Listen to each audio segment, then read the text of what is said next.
네, 많이 어려우셨죠? 예. 네. 그래서 제가 지난주 하고 나서 그런 생각을 좀 했어요. 아, 내가 이렇게 그림으로 그려서 등장인물을 이렇게 지도와 함께 그림을 그려서 이렇게 쭉 보여드리면 조금 더 이해하시기가 쉽지 않았을까. 그런 생각도 들더라고요. 음. 그래도 이렇게 시각적으로 보면 듣기만 하는 것보다 이 사람의 아들, 이 사람의 아들, 딸, 뭐 형제, 뭐 이렇게 하면은 더 나을 것 같아요. 음. 시간이 없어서 못 그리고 있지만. 이게 사진만 아니어도 이렇게 무슨 이렇게 궤도 같은 거 있잖아요. 그렇죠. 예. 가족 그림 같은 거, 그것만 있어도. 네. 그런 것만 한 번 있어도 조금, 예. 좀 이해하기 좀 쉬울 것 같아요. 제가 한번 노력해 보겠습니다. 예. 오늘 이제 11장 36절에서 45절, 11장 나머지를 다 보도록 하겠습니다. 나장로님이 36절에서 39절까지 읽어주시고, 현우 집사님이 40절에서 43절, 예. 제가 44절, 45절 읽겠습니다. 그 왕은 자기 마음대로 행하며 스스로 높여 모든 신보다 크다 하며 비상한 말로 신들의 신을 대적하며 형통하기를 분노하심이 그칠 때까지 하리니 이는 그 작정된 일을 반드시 이룰 것임이라.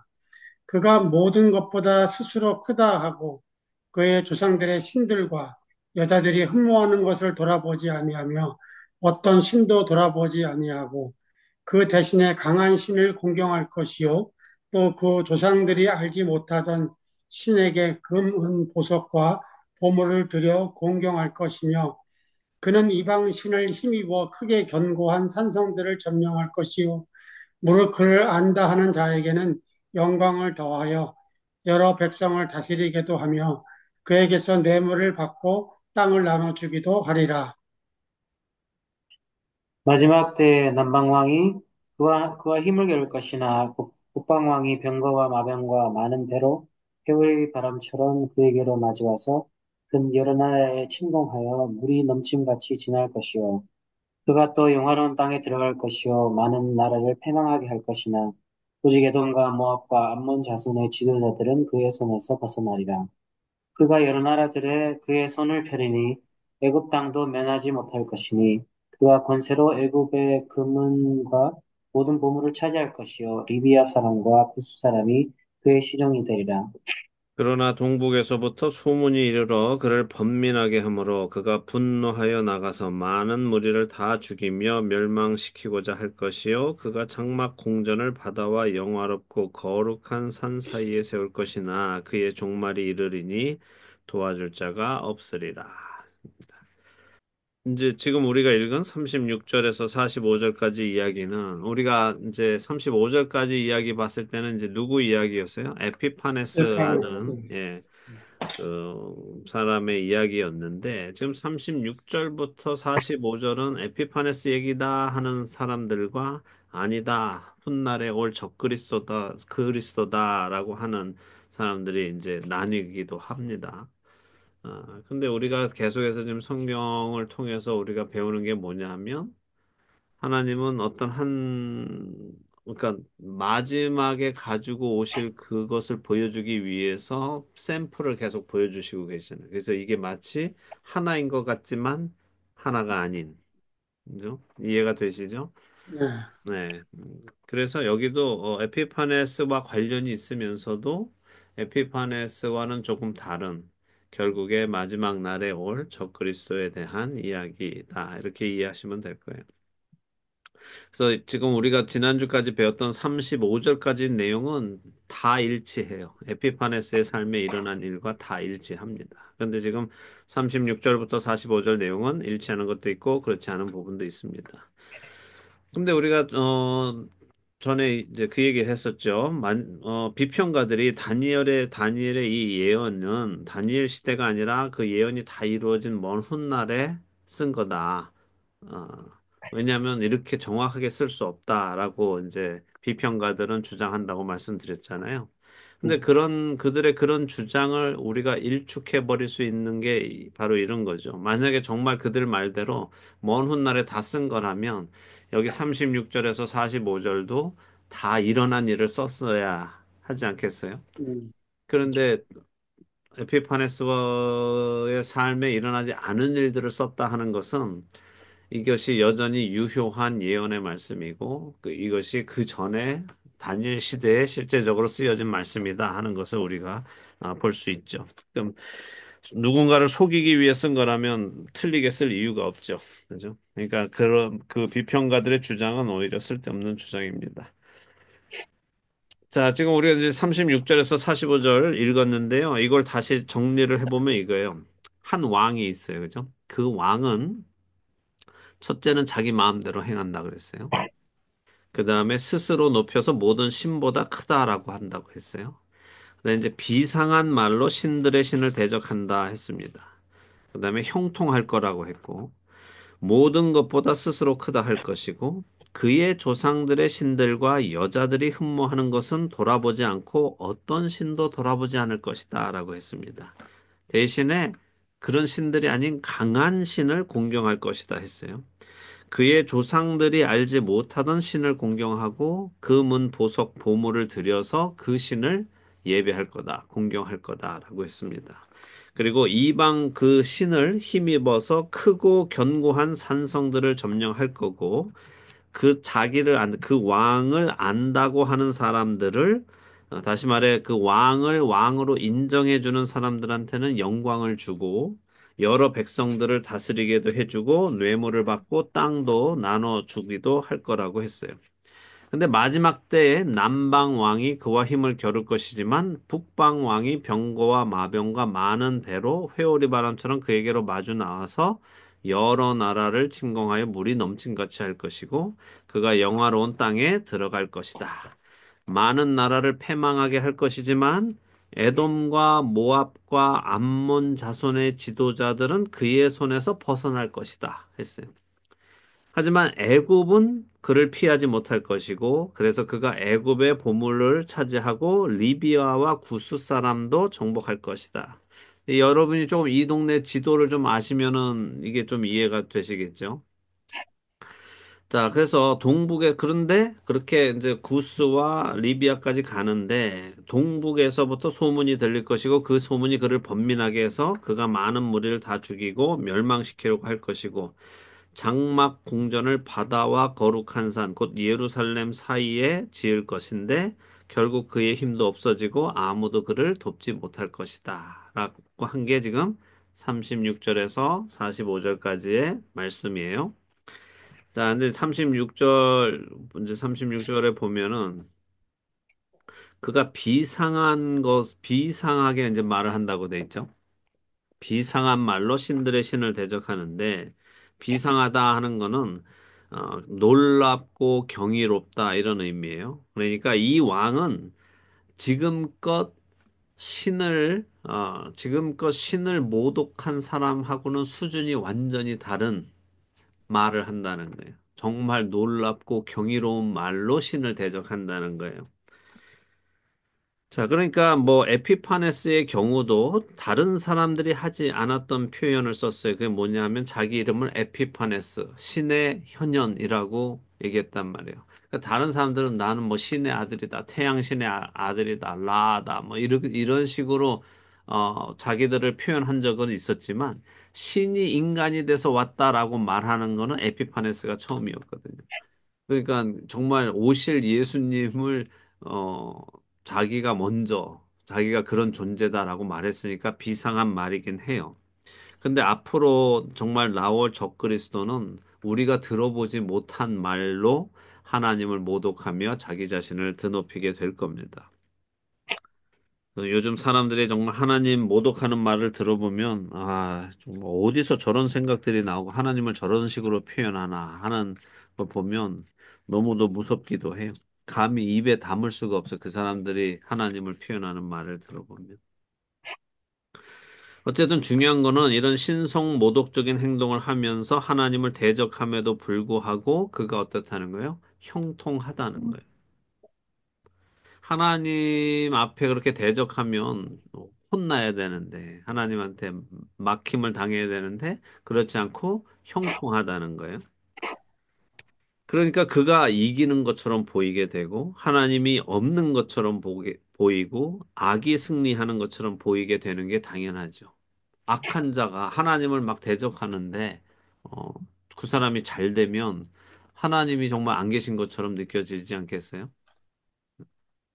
지금 요번에 산불 난 것도 이제 미국, 미국 이제 유튜버들은 그 얘기를 하잖아요. 골든글로브 시상식에서 하나님을 1월 6일인가 5일인가에 있었던 헐리우드에서 있었던 골든글로브 수상식에서 하나님을 모독했다. 실제로 하나님 가지고 농담을 했어요. 그 사람들이. 오늘 상 받은 사람들이 보통 이제 상 받은 시상 하면은 그 사람들 이제 뭐 누구에게 감사드립니다. 누구에게 감사드립니다. 뭐 이 얘기 하잖아요. 수상 소감 할 때. 근데 그 누구한테 제일 수상 소감을 많이 했나 그걸 뽑는 거였어요. 그러면서 1위가 그 다른 배우들과 그 영화 관계자들한테 감사하다는 표현이 13표 나와서 1위다. 그다음에 이제 세 명이 엄마에게 감사하다라고 했다. 그리고 이제 그런데 Creator of the Universe 만물의 창조자이신 하나님은 빵이다. 아무도 얘기 안 했다. 그러면서 이제 막 웃으면서 이제 하나님은 아무도 하나님께 감사 안 했다라고 하면서 정말 우리 이 LA는 하나님이 없는 도시다 이렇게 얘기를 했단 말이에요. 그러고서 이제 불이 났기 때문에 더더군다나 이제 헐리우드 그 사인이 있는 거기에 이렇게 불이 나면서 보여주니까 이제 많은 사람들이 하나님은 이렇게 마킹을 당하지 않으신다. 하나님이 그렇게 어, 무시받지 않으신다. 이걸 보여주신다라고 하니까 뭐 이제 동의도 되고 이해도 되죠. 그렇지만 정말 하나님이 그렇게 바로바로 벌을 주시면 우리들도 다 깜짝깜짝 놀랄 거 아닙니까? 그래서 안 할 텐데 지금 이 존재, 이 왕은 하나님을 그렇게 우습게 보고 하나님을 조롱하고 자기가 하나님보다 위에 있다고 하고 신들의 신보다 내가 더 크다고 막 하는데도 형통하다는 거예요. 그러니까 그 형통함을 볼 때 성도들 마음 안에 이제 어떤 생각이 드느냐 이게 중요한 거죠. 바로 이렇게 악이 승리하는 것처럼 보일 때, 악이 이기는 것처럼 보일 때, 그래서 하나님이 그냥 입 꼭 다물고 계시는 것처럼, 마치 하나님이 안 계시는 것처럼 느껴질 때, 성도들의 믿음이 흔들리는 거란 말이죠. 이게 어떻게 된 거야? 하나님의 정의는 어디 간 거야? 하나님은 없는 거 아니야? 라고 흔들리게 되죠. 그래서 중요한 게 뭐냐 하면, 하나님과의 인격적인 관계, 하나님과의 사랑의 관계를 맺고 있어야 된다는 거예요. 자, 하나님과 사랑의 관계를 맺고 있는 사람은 하나님이 안 계시는 것처럼 느껴질 때도 흔들리지 않습니다. 왜? 내가 관계가 있으니까. 나는 하나님하고 관계를 맺고 있으니까. 비록 지금 하나님이 잠시 안 계신 것처럼 가만히 계신다 하더라도 나는 이 관계를 알고 있으니까. 내가 실질적인 하나님과의 사랑의 관계에 있기 때문에 흔들리지 않아요. 그럼 어떤 사람들이 흔들리게 될까요? 그 관계가 없이 단순히 지식으로 신앙을 가지고 있는 사람들. 단순히 누구에게 들은 이야기로 신앙을 가지고 있는 사람들. 그렇게 믿고 신앙생활 하는 사람들 흔들리게 돼 있죠. 이게 정말 맞나? 내가 뭔가 홀렸나? 그동안 사람들이 해준 말을 내가 너무 순진하게 믿고 있었나? 하면서 세상으로 돌아가는 사람들이 생겨난단 말이죠. 마치 마태복음 13장에 예수님이 말씀하신 그 씨앗이 돌밭에 뿌려진 사람이고 가시떨기에 뿌려진 사람들이죠. 말씀을 들었지만 환난이나 박해가 일어날 때 넘어지고 세상의 염려와 재물의 유혹에 말씀이 막혀서 결실하지 못하는 사람들. 그러니까 관계가 없으면 안 된단 말이에요. 그래서 여러분이 뭐에 항상 신경 쓰시라고 제가 계속 강조합니까? 하나님과의 관계. 아버지와 나의 관계, 하나님과 자기 백성의 관계, 이게 중요하죠. 자, 그런데 이 일이 이 형통함이 언제까지 있다고 말씀하세요? 분노하심이 그칠 분노하심이 때까지. 그칠 때까지 돼 있어요. 이게 무슨 말이에요? 이제 어떤 사람들은 그 왕의 형통함이 그치고 하나님의 분노하심이 그 왕에게 있을 것이다라고 해석하기도 하지만 그것보다는 그 왕의 형통함이 그 왕의 형통함은 결국 뭐예요? 하나님을 대적하고 하나님의 백성들을 대적하는 이 일이 하나님께서 하나님의 백성들을 향한 분노하심이 그칠 때까지 주어진다는 거예요.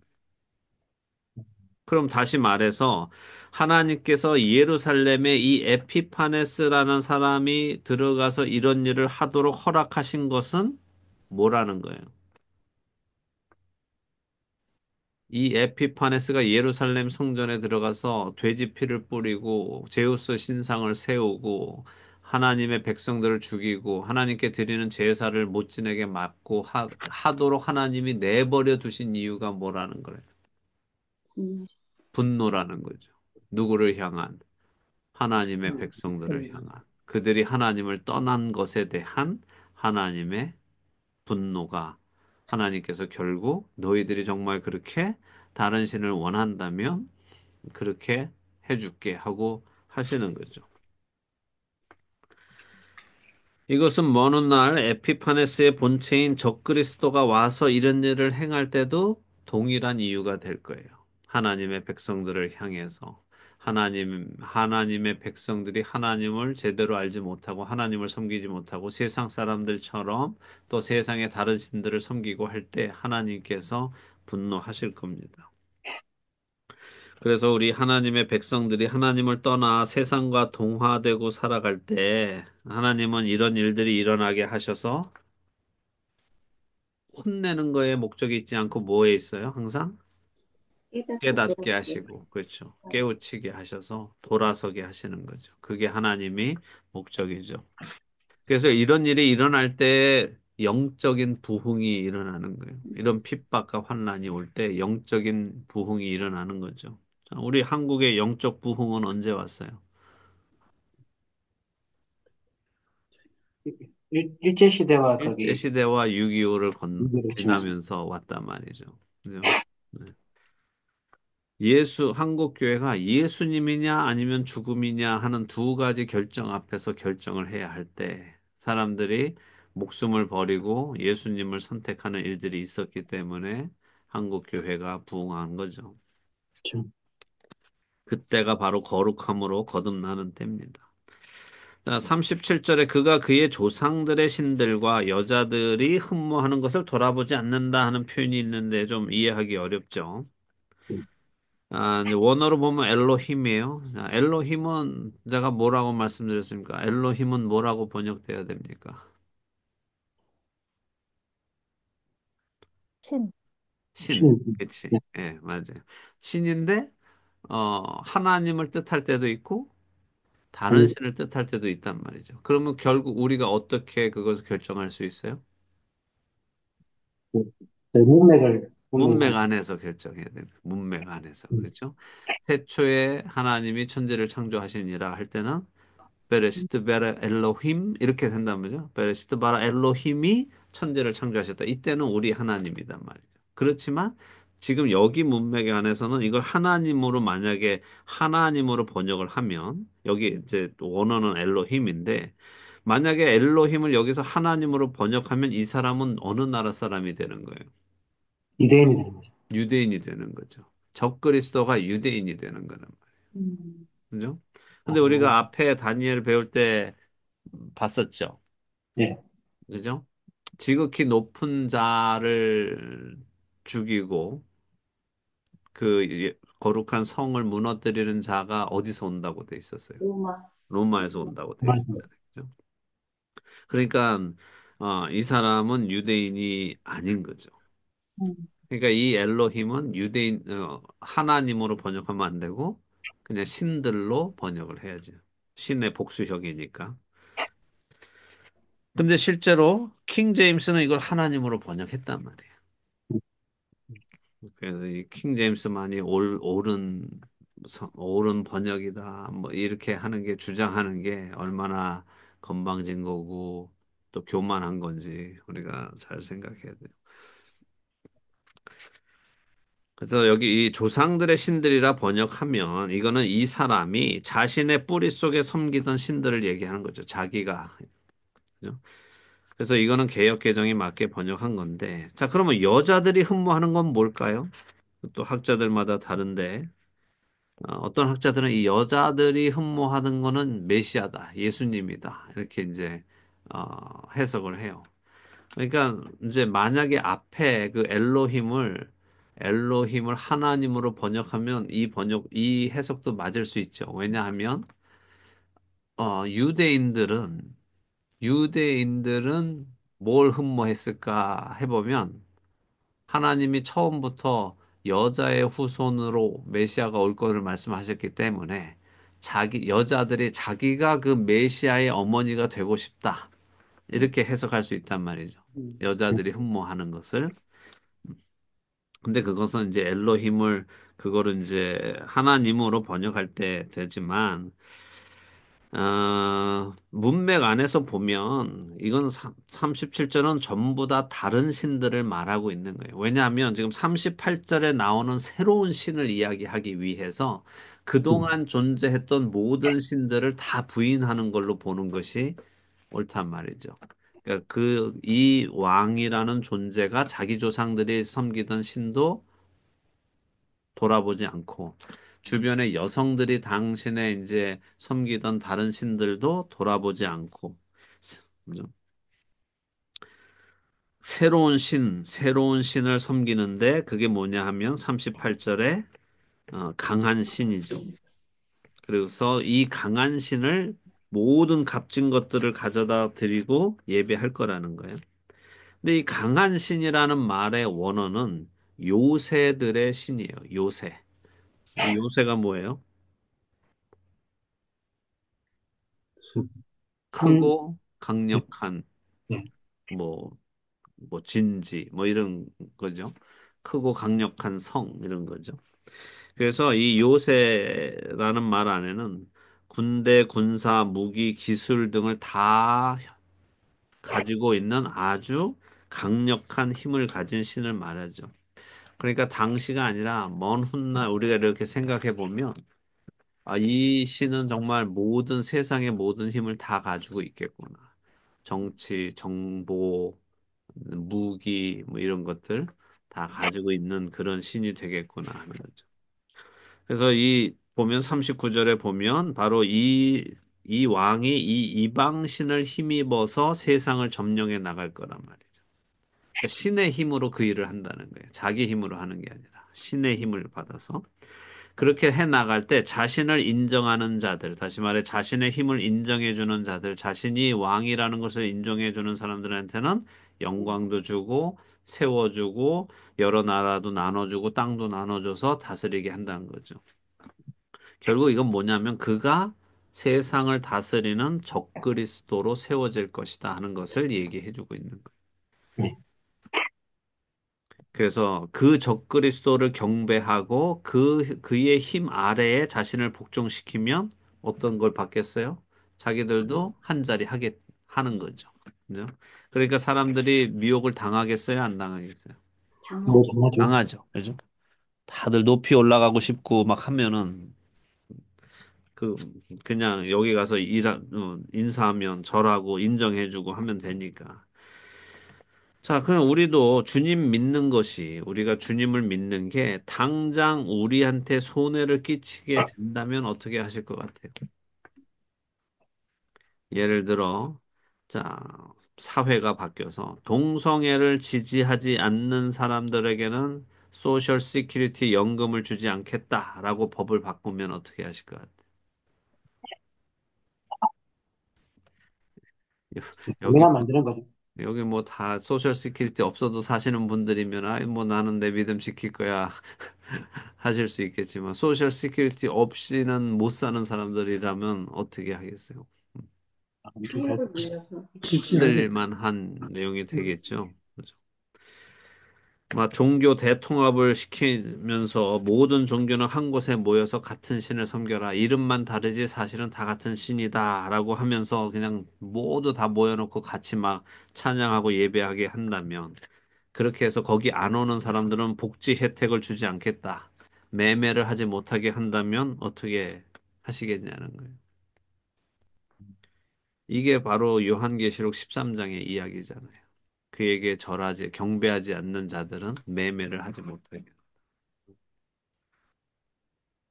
그래서 사람들이 짐승에게 경배하고 짐승과 하나가 된다고 하시죠. 자, 이제 40절부터는 조금 더 어렵습니다. 왜냐면 여기 마지막 때라는 말은 베트캐츠라는 히브리어인데 종말의 때 이런 말이에요. 그래서 이게 개인의 종말일 수도 있고 이 왕의 종말일 수도 있고 세상의 종말일 수도 있어요. 그래서 이제 또 혼란스럽죠. 근데 남방 왕이 여기 잘 보세요. 40절에 남방 왕이 그와 힘을 겨룰 것이다 이랬어요. 그럼 그는 누구예요? 적그리스도. 적그리스도. 적그리스도. 그죠? 그러면 북방 왕은 누구예요? 북방왕이 적그리스도예요? 음, 우리가 지금까지 북방 왕을 35절까지 봤을 때는 에피파네스였잖아요. 북방 왕. 네, 그죠? 근데 지금 여기서 보면 문장상으로 보면 지금 제3자가 남방 왕과 북방 왕과 함께 싸운다는 거예요. 그러니까 남방 왕과 북방 왕이 동맹을 맺어서 이 제3자를 그를 공격한다는 얘기죠. 에피파네스. 그래서 이제 이게 조금 어렵습니다. 그래서 이게 정말 두 명 얘기인지 세 명 얘기인지 이게 잘 모르는 거예요. 그래서 학자들이 갈리는 거예요. 근데 저는 셋이라고 봅니다. 근데 뭐 말씀드린 대로 이게 남방왕과 북방왕의 이야기라면 둘이 싸우는 거고 제3자고 적그리스도가 있으면 이제 셋이서. 셋이 싸우는 거고 그렇습니다. 남방왕 근데 중요한 거는 그 존재를 이기지 못한다는 거예요. 남방왕과 북방왕이 힘을 합쳐서 싸워도 이 존재를 이기지 못한다는 거죠. 오히려 적 그리스도가 여러 나라에 물이 넘친같이 흘러 들어갈 것이라고 했어요. 41절에 보면 적 그리스도와 남북 왕의 연합군이 전쟁을 벌이는 도중에 이스라엘을 포함한 많은 주변 국가들이 어떻게 된다고요? 패망하게 될 거다 했어요. 그런데 그 영향에 들어가지 않는 나라가 있다고 말씀하시죠. 누구예요? 에돔, 에돔, 모압, 모압, 에돔과 암몬. 모압과 암몬 자손의 지도자들은 이 손에서 벗어난다 했어요. 자, 이 세 나라가 어디에 있는지 여러분이 이렇게 생각해 보세요. 이스라엘을 지도를 생각하시면서. 에돔과 암몬과 모압은 어디 있습니까? 좀. 명하자면 언뮤트하고. 북동쪽, 이스라엘, 북동쪽? 어디에서 북동쪽? 예루살렘에서. 예루살렘. 예루살렘에서. 그렇죠. 그러니까 요단강을 건너서 동쪽에 있는 나라들이다. 뭐 이세 나라가 다. 자, 이게 이제 중요하죠. 아, 이제 뭐 이 말의 의미를 이제 이 전쟁에서 요단 동쪽에 있는 나라는 피해가 없다라는 말로 그냥 이해하고 넘어갈 수도 있어요. 만약에 그거라면은 그냥 이 나라들이 쭉 이제 전쟁을 하는 도중에 저쪽까지는 가지 않고 그래서 피해가 없다라고 이해할 수도 있고 또 하나는 요단 동쪽의 나라들은 이 지금 에돔, 모압, 암몬은 늘 이스라엘을 어떻게 하던 민족이에요? 늘 적대하는. 괴롭히던 민족이죠. 그러니까 아마도 이 적그리스도와 한편이 돼서 그들은 그냥 해가 없을 거다. 그러니까 적그리스도와 한편이어서 그 손에서 벗어날 것이다라고 해석하는 사람들도 있어요. 그런데 저는 그렇지 않다고 생각해요. 자, 이제 마태복음 24장을 한번 가보세요. 마태복음 24장. 마태복음 24장 15절, 16절.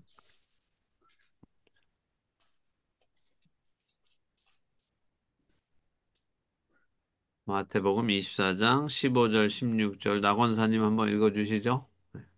그러므로 너희가 선지자 다니엘이 말한 바 멸망에 가증한 것이 거룩한 곳에 선 것을 보거든 그때 유대인이 있는 자들은 산으로 도망할지어다. 네. 자, 그때 유대에 있는 사람들은 어디로 도망가라고요? 산으로. 하늘. 산으로 도망가라 이랬습니다. 자, 이번엔 요한계시록 12장 6절 한번 보시죠.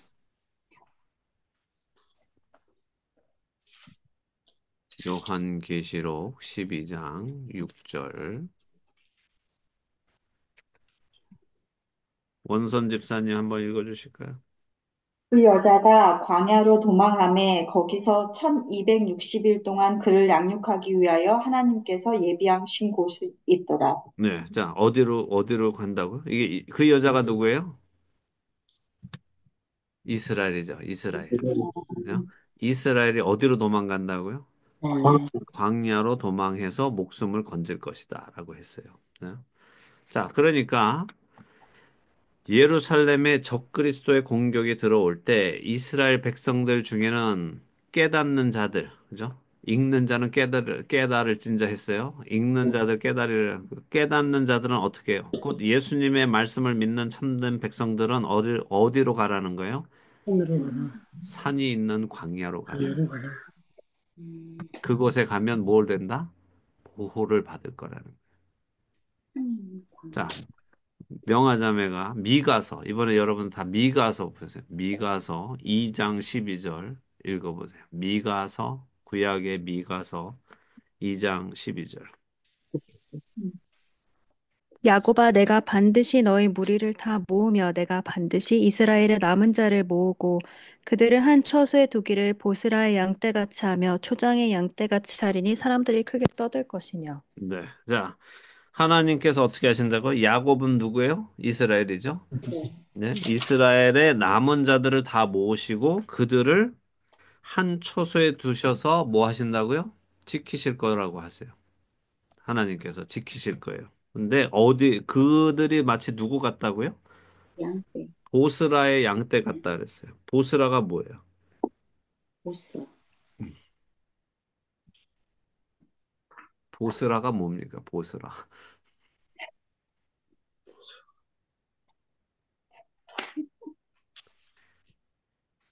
에돔의 수도예요. 에돔의 수도. 음. 그래서 이스라엘 백성들이 예루살렘이 공격이 들어올 때 적그리스도 들어와서 가증한 것을 성전에 세우고 이스라엘 백성들을 막 죽일 때 하나님이 하나님의 참된 백성들은 어디로 옮겨가신다? 에돔과 모압과 암몬 쪽으로 옮겨가시고 거기에서 지키시고 거기서 보호하신다는 거예요. 얼마 동안? 3년 반 동안 지키신다는 거죠.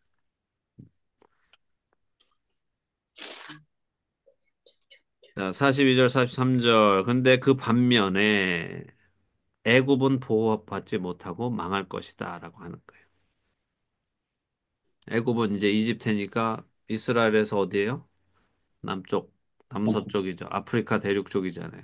그러니까 애굽을 먼저 치고 났으니까 애굽의 문이 열리니까 어디까지 간다는 거예요? 리비아와 구스, 이디오피아까지 다 내려가서 그들을 다 자기의 시종으로 삼는다. 자기가 다 섭렵한다는 거죠. 그러니까 파워가 많이 펼쳐 나가는 거죠.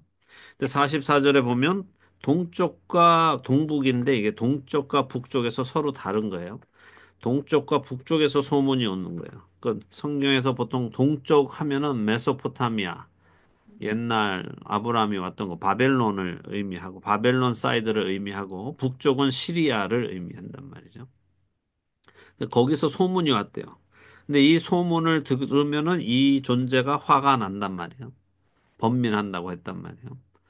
자, 이 무슨 소문일까? 그건 결국 메소포타미아와 시리아가 동맹을 맺어서 이 적그리스도를 대적할 거라는 거죠. 그래서 그 소문을 듣고 이 적그리스도가 화가 나서 그 무리들을 다 죽이고 멸망시키려 한다는 거예요. 이렇게 해서 메소포타미아도 시리아도 모두 망하게 될 거라는 얘기를 합니다. 근데 우리는 이게 있잖아요. 적의 적이면은 아군이다. 그죠? 네. 그러면은 메소포타미아하고 시리아가 아군인가? 왜냐하면 적그리스도를 대항하니까. 어떻게 생각하십니까? 그렇게 또 볼 수는 없지 않을까요? 그렇게 볼 수 당연히 없죠. 그죠? 네. 왜냐면 우리 요한계시록 보면 자, 음녀는 교회를 대적하는 존재잖아요. 그죠? 근데 음녀가 죽을 때 음녀가 누구한테 죽임을 당하냐면 짐승한테 죽임을 당한다. 그래서 주크리스한테 죽은 당이죠. 그죠? 네. 그러니까 우리 편이 아닌데 죽임을 당한다니까. 음, 짐승한테. 그래서 우리가 이런 걸 보면은 이제 뭘 생각하냐면 어떻게 어, 사람들이 우리 생각에는 세상 사람들이 힘을 쫙 모아서 적그리스도와 한 편이 될 거라고 생각한단 말이죠. 쉽게. 음. 적그리스도는 막 사람들의 환호를 막 받을 것 같은데 사실은 이 적그리스도도 어, 사람들과 계속해서 싸우게 되고 결국에 힘으로써 그들을 어, 자기의 소유로 만들게 되는 거예요. 그럼 왜 이런 싸움이 계속 있을까? 왜 세상이 적그리스도와 하나가 되는 게 자진해서 되는 게 아니라 적그리스도를 대항해서 막 싸우다가 이런 이제 결국 적그리스도에게 이렇게 흡수되는가? 왜 이런 일이 일어날까? 늘 말씀드리죠. 죄인만이 죄인의 생각을 안단 말이죠. 사람은 본성적으로 다른 이의 다스림 받는 걸 싫어해요. 적그리스도가 나온다고 해서 훌러덩 적그리스도한테 들어가지 않는단 말이죠. 하나님이 나타나셨다고 해서 우리가 훌렁 하나님한테 안 들어가듯이 적그리스도한테도 훌러덩 하고 들어가지 않는다는 거예요. 사람들은 절대 누가 나를 다스리는 걸 원치 않아요. 그 적그리스도가 나타난다고 우리가 하나님을 대적하니까 너와 한편 먹을게 이런 게 아니라 너도 날 다스려서는 안 돼 하고 싸운단 말이죠. 그래서 결국 싸워서 이기는 게 적그리스도고 적그리스도가 그렇게 해서 사람들을 자기 안으로 다 흡수하는 거예요. 이래서 늘 권력 싸움이 있는 것 아닙니까? 왜 권력 싸움이 서로가 그 권력을 잡겠다고 하는 거죠. 그죠? 자, 45절은 적그리스도가 이제 어디에 자신의 본부를 세울지 말하는 건데, 그가 그 궁전의 장막들을 바다와 영화로운 거룩한 산 사이에 세울 것이나 그의 종말이 이르리니 했어요. 여기서 장막은 오헬입니다. 이거는 군사 장막을 의미합니다. 그래서 여기 이 문맥상으로 보면은, 이거는, 어, 큰 건물로 궁전을 세우는 게 아니라 막사같이 옮겨 다닐 수 있는 휴대용 궁전을 세운다. 그런 말이에요. 음. 장막으로 세운다는 거. 그래서 이제 왕의 천막이라고 번역하는 게 좋습니다. 근데 이 적그리스도는 그의 궁전의 장막들을 지중해와 사해 사이, 그러니까 영화로운 거룩한 산, 즉 성전산 사이에 세울 건데 이 시점에서 이는 이제 이 성전 지역을 다 점령할 거고 멸망에 가증한 일도 했을 거고 이때 유대인들은 보스라로 에돔으로 다 도망가 있을 거란 말이죠. 이제 구원받을 자들은. 자, 그런데 이 힘센 기세 등등하던 적 그리스도도 멸망을 받아요. 그가 그의 종말에 이를 것이며 아무도 그를 도와줄 자가 없을 것이다 하는 거죠. 자, 이제 환난 기간 중반에 와서 적그리스도가 이제 전쟁에서 죽게 될 거다라고 하는 거예요. 근데 어떤 인간도 그를 도울 수 없다라고 해요. 이게 이제 에피파네스가 아니란 말이죠. 에피파네스는 왜냐하면 온 세상을 일단 지배하지 못했고 여기 나온 것처럼 이렇게 많은 땅을 지배하지 못했고 그 전쟁 중에 병들어서 죽었단 말이에요. 다른 사람한테 죽임을 당한 게 아니라 그냥 병들어서 죽었어요. 그리고 그는 이런 궁전도 세우지는 않았고. 그러니까 에피파네스가 아니라 이거는 마지막 날에 올 적그리스도의 이야기입니다. 자, 그래서 이제 중요한 건 뭐냐. 이렇게 하실 거지만 이렇게 되는 이유가 하나님의 백성들이 하나님을 떠나서 하나님이 그에 대한 분노를 보이시지만 결국은 하나님은 뭘 하시냐? 자기 백성을 구원하신다는 거잖아요. 결국 깨닫게 하시고 돌이키게 하시고 보호하시면서 구원받을 자들은 구원에 이르게 하신다는 거예요. 그래서 이런 속에서도 하나님은 하나님 백성을 지키시고 보호하시고 깨닫게 하시고 믿음 안에 서게 하신다 하는 것이 성경이 우리에게 하시는 말씀입니다. 그래서 이 예언을 통해서 우리에게 주시는 말씀이 이거죠. 그러니까 이것을 잘 기억하고 있으면 우리는 살아가면서도 어려운 일을 겪을 때 흔들리지 않고, 하나님께서 나를 구원해서 멀어지지 않게 하시기 위해서 이렇게 깨닫게 하시는구나. 어려운 일을 통해서 하나님을 더 찾게 만드시는구나. 라고 생각할 수 있겠죠? 네, 하나님 저한테 왜 이러세요? 이게 아니라 왜 이러시는지 몰라서 물으시면 안 돼요. 어려, 어려운 일을 만나시면 어때 한다고? 깨어나라 하시는구나. 그래서는 그냥 예. 자, 이렇게 해서 이제 11장 마치고 다음 한 1주, 2주만 하면은 이제 다니엘도 끝나겠네요. 네. 음. 2주가 넘지.